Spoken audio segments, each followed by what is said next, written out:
Alright, today we're going to be replacing the rear pads and rotors on a 2011 Chevy Equinox. Last week I replaced the front brakes on this vehicle, and I'll link to that video at the end of this one. We're going to continue installing these Power Stop Evolution pads, and we've got some Geomet Coated rotors. Okay, those are designed for rust-prone areas. I've never installed them, but we're going to see how they work out. Alright, 22mm on the lug nuts here. I have the vehicle up off the ground, supported by a jack and a jack stand. Alright, we'll start by removing these 14mm bolts here that attach the caliper to the caliper bracket. Okay, there are two of them, right there and right there. You may need an 18mm wrench to hold on to the pin if it spins. Here in Maine, rust pretty much bonds everything together, so I may not need to hold them with a wrench initially, but we will on the reinstallation.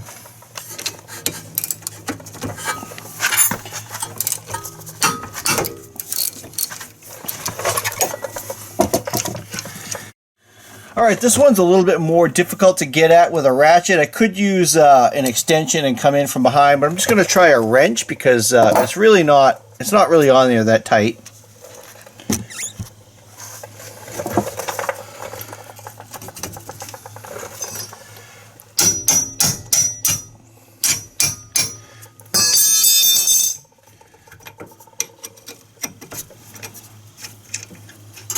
Alright, at this point we can remove the caliper, which is this piece here.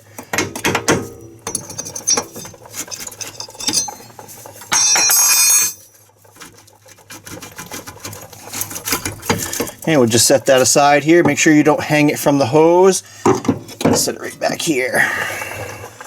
Alright, next we need to remove the caliper bracket bolts. They are 15mm, and they're right here and right here. Alright, at this point, if your pins aren't seized, you can go ahead and pull your pins out as well, just to kind of give you a little more room.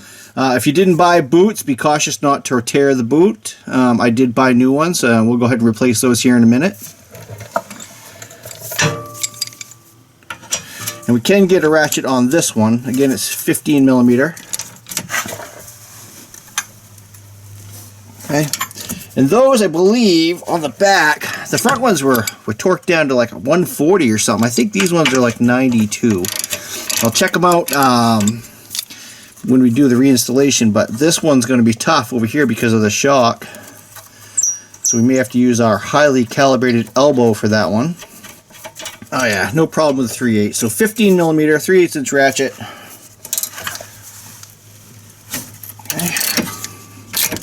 Incidentally, you might notice this brand new shiny KYB shock. I do have a video on that, and I can link to that maybe at the end of this one. I've done a bunch of Equinox videos here recently. I think I have a few more to go. Okay, at this point the caliper bracket can come off. And while we're cleaning up that caliper bracket, let's spray down this Torx here, and then we're also going to spray around the center of this rotor here, okay, with PB Blast or some kind of penetrating fluid. Alright, for this next part, it's going to be helpful to have a catch pan, some brake parts cleaner, and a wire brush. I'm going to go ahead and pull the pin out of this one. Again, be careful if you're reusing your boots not to tear them. Basically, you'll want to inspect your boots and make sure there are no pinholes or tears. These actually are in pretty good shape, but I did buy some because I was kind of called out in my last video a little bit. So I ended up, as I mentioned in the opening, posting a video just replacing the boots. The other side had the pad sticking, you can see here. I mean, that's pretty well shot. And there was a fairly large groove at the top of the rotor as well. This thing was grinding like crazy. So what we're going to do is we're going to knock these existing old pads out. And they're pretty well stuck in there. So the Evolution kit, the Power Stop kit, comes with the brake hardware. These, essentially these, I call them brake tins, like these, okay? If you don't buy a kit that includes them, or pads, I know some of the Wagner thermal quiet pads also include the brake hardware. If not, just buy a hardware kit, and the hardware kit will have these tins, they'll have the boots and things like that, okay? So what we're going to do is kind of hose these down a little bit. Get a little brake parts cleaner into these so we can get some of the old grease out. And just kind of run your slide in and out of there a little bit. We'll take a rag and wipe everything down when we're done here. Okay. Next thing you're going to want to do, so you can put your new tins on, and I've run into this in a couple other times. If you don't clean the caliper brackets off real well, the tins may not sit as flush or as closely to the bracket as they should, and then it makes your pads sit in there too tight, and they do need to have some ability to slide and move.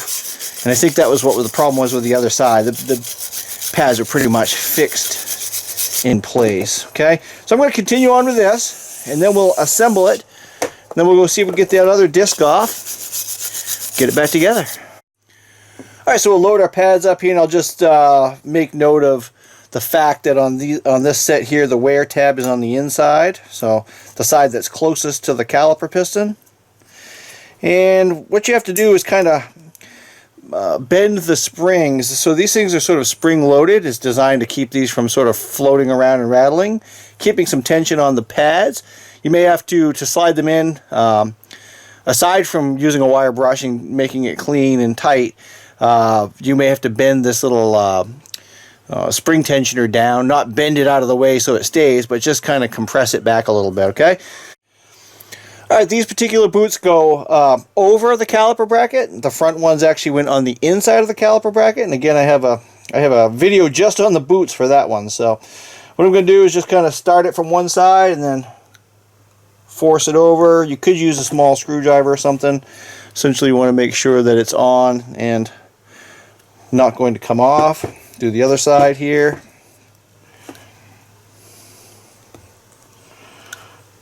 Okay.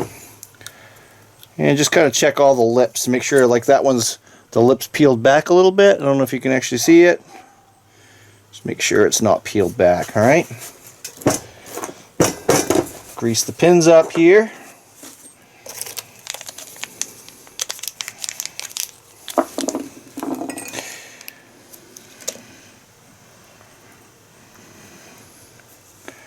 Alright, here we go. On this one, it's a T30 Torx. And again, this, I think that the purpose of this, honestly, is simply to hold the rotor on during the assembly line process, you know, but I don't really see another point for it because obviously the wheel holds the rotor on. So, look at that. We got lucky there. Alright, I want to be careful not to ding up my brand new shock here. So I'm just going to give it a couple of gentle taps here, and it's barely moving. So,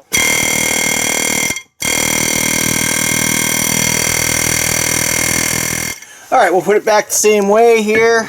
We are going to replace the T30 Torx. I know Devin Stater, is going to curse my name for this because we've had this discussion, and these don't need to be there.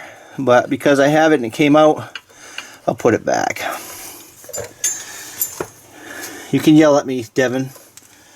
It's alright.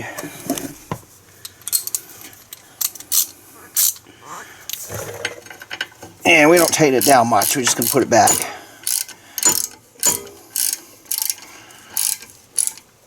Okay. Pop the plug in here. Okay. Alright, so we'll put our fully loaded caliper bracket back on here. I say fully loaded only because we've already got the pads on it and the pins, and it's all cleaned up. And again, these are the 15mm bolts. And I will look up the torque spec for you. So hopefully this video has been helpful. I realize I just posted a brake video, but you know, if I'm going to do work, I'm going to try to post more videos. There's a bunch of things I haven't posted. I've done a bunch of projects. Again, yeah, these are 92 for 2010 and up, and 89 for 2009 and earlier. Okay. Now, what difference those couple pounds make? My guess would be nothing. But I'm trying to do it by the book here for people. Okay.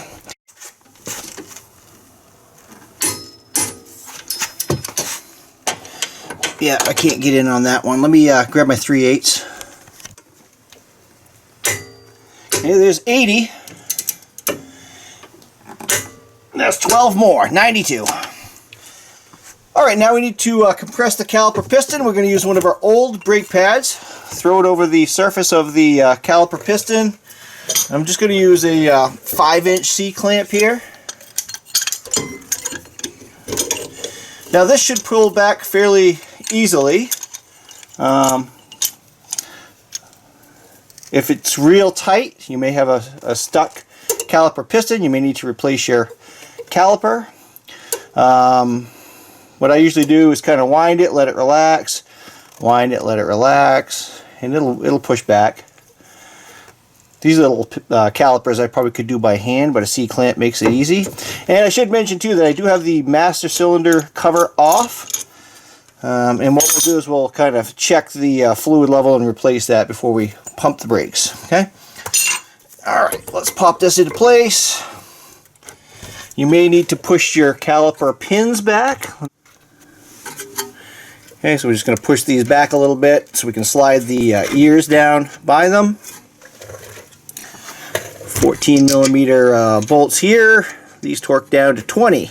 I may have said 18 on the other video. I didn't use a torque wrench, but then in the second video when I did the boots I did, and I may have said 18, but I believe I had my torque wrench dialed in at 20 anyways. Alright, I know I can get this one, but I don't think I can get the one by the brake hose.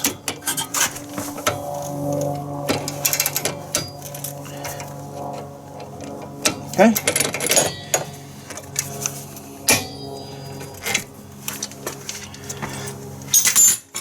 So for that one, I'm just going to use my box end wrench, and we'll hold on to it with our 18. And we'll use our highly calibrated elbow here, and we'll go at least 20. Alright. Alright, so you can see that the fluid got pushed back some, and what will happen is before we start driving, we're going to pump the brakes until the pedal is hard, and then obviously we're going to put it in gear, and we're going to make sure it stops before we go down the road. Okay? Hey, thanks for watching. Give me that thumbs up if you found this video helpful. Hit that subscribe button if you're not a subscriber. I appreciate that. I have all kinds of videos: ATV repair, auto repair, household, home improvement, electrical work, you name it. Hey, have fun and be safe.